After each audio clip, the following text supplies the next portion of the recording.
Hello everyone, it's the retired Yeti here. And guess what? I happen to be a Buffalo Bills fan. I've been a Buffalo Bills fan since 1971. I'm not even from Buffalo, nowhere near Buffalo. Hell, I'm not even on that side of the United States. I grew up in Lompoc, California. So how in the hell did I become a Buffalo Bills fan? Well, about the time I became interested in football, a running back by the name of Orenthal James Simpson, or O.J. Simpson, as you more commonly know him, was the running back for the Bills. And I got to tell you, it was just amazing to watch how he would be able to slither through opponents' defenses. Remarkable talent. I just couldn't stop watching. Well, eventually, O.J. moved on to play for the 49ers in San Francisco, and then subsequently prison. But me, I stuck with the Buffalo Bills as my team of choice. I've been loyal to that football team for better than 4 decades. Little did I know back in 1971 what sort of a roller coaster ride I was in for. Well, let me give you an example. I was a launcher chief and I was in Desert Storm in 1991 when the Bills faced the Giants in their first Super Bowl. It was 2 o'clock in the morning when they did the national anthem sung by Whitney Houston, almost bringing me to tears, being deployed myself and away from my family. But I lied there in my cot with my headphones on and my Walkman radio, listening to the game as it progressed. As it neared the end of the fourth quarter, with the tight score as it was time for stand to. Stand to meaning I had to get out of my cot and go to the perimeter and face the enemy. I continued listening to the game even during stand to. And then the unspeakable happened. We lost the signal to the game. Everybody lost their signal to the game. The entire area out there in the middle of this giant sandbox lost the signal to the game with less than 40 seconds remaining. It wouldn't be for another 8 hours that I would discover the fate of Scott Norwood and the missed field goal attempt. Wide right, meaning that Buffalo had lost the first of 4 consecutive Super Bowls. Crazy, crazy, craziness. Yes, I was there when Frank Reich, in my living room, watching as Frank Reich brought the Bills from a 35-3 deficit against the Houston Oilers to beat them in overtime, 41-38, the greatest comeback in NFL history to this date.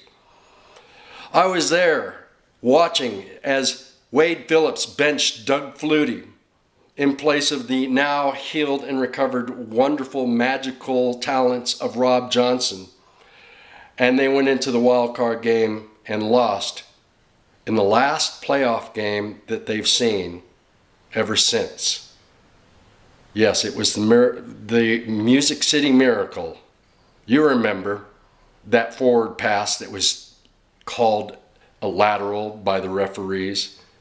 And they went on to lose a Super Bowl of their own against Kurt Warner and the Rams. So, I got to tell you, it's been quite a ride. And here we are 14 years later in the longest current drought of playoffs in the entire league, in the entire NFL. And a new season, 2014, has begun. E.J. Manuel is now at the helm of quarterback as we continue to look for Jim Kelly's replacement. All of these years and we still haven't found the person that we're looking for. But E.J., he has sparks, he has hope, he has talent surrounding him with Sammy Watkins, the new wide receiver, Fred Jackson, C.J. Spiller in the backfield, perhaps the best running back tandem in all of the NFL. And up-and-comers, the defense is looking better than it's looked in more than a decade. So, of course, there's hope. A new season, there's hope. And so that's why, being such a loyal fan, I've decided to put aside this part of my blog to pay homage to my Bills. You're going to find a weekly update as we go through and progress through the season, so you get the Yeti's take on what the Bills are facing. Oh, but I'm not alone. There is my wife. My wife, over 20 years ago, when I asked her to select a team to cheer for so that we could have something in common, based her choices on, well, the sort of thing that you would expect a woman from Augsburg, Germany to base her choices on. That's right. The tightness of the asses of the quarterback. And so Klingler, who is the quarterback for the Bengals at the time in 1991, apparently had all of the right assets.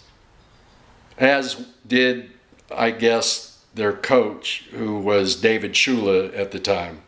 This isn't me saying this. This is, of course, my wife, and my wife is never wrong. And that's why it must be so. So she is a Bengals fan. So when you look behind me, I got to brag about this. When you look over here and you take a look at my tribute to the Buffalo Bills, you're going to see a lot of wonderful things. You're going to see this football right here, which is signed by the 1990 team. Yes, Cornelius Bennett, Bruce Smith, Darryl Talley, Andre Reed, Jim Kelly, Thurman Thomas, and the list goes on and on and on and on. Probably about 8 or 9 Hall of Famers signatures on this very, very rare football. I'm proud of this. Over here, you're going to see a helmet signed by Doug Flutie. Down here, you're going to see a football signed by Doug Flutie. And then Frank Reich, the famous quarterback comeback kid who had the biggest comeback in college history, and then the biggest comeback in NFL history. And then this little picture that I drew, I got to put that in there because I had fun putting that together. It was actually off of a beach towel. And we kind of traverse over here across the shelves, across the big screen TV, 62-inch high-def TV, which I watch all of my football games on. And then we are blown away by the presence of Bengals paraphernalia. A Bengals clock, for crying out loud. I have to look at the Bengals clock to see whether or not my game's about to start. That is embarrassing. That's a slap in the face. Bengals against the Steelers. Look at that. I drew that. And then a team signed Bengals helmet, and further down, and all this stuff, and then more. And then this whole entire wall. Look at this. This whole wall. She still has a Carson Palmer picture up here and signed football. This is craziness. A Chad Ochocinco jersey. Crazy. And then, of course, this cartoon that was drawn by a friend of my father's by the name of Sheldon, which shows our house divided. So whenever the Bills and the Bengals play one another, more or less you could say that that's kind of like our Super Bowl. I mean, it's a big shindig around here. Oh, the snacks come out in force. Beer is drunk freely, and it is a lot of fun. My wife and I really do enjoy our team. She's as passionate about her Bengals as I am about my Bills. So passionate, in fact, that for her 50th birthday present, I took her to Cincinnati last September, to watch as her Bengals hosted the Steelers on a Monday Night Football game. It was perfect because the Bengals won, and she was happy, and therefore score one for the Yeti. Look, I hope you enjoy this. I'm going to try and keep it as lighthearted and as fun as possible because, that's what this is about. That's what being a fan of a sports team is about, is to feel that passion, that victory when it's victorious, and being crushed when you're losing all the time, like me. Okay? But in any case, I'm going to start posting this on the blog, theretiredyeti.com. I hope you enjoy it. I'll see you later. Bye. Go away.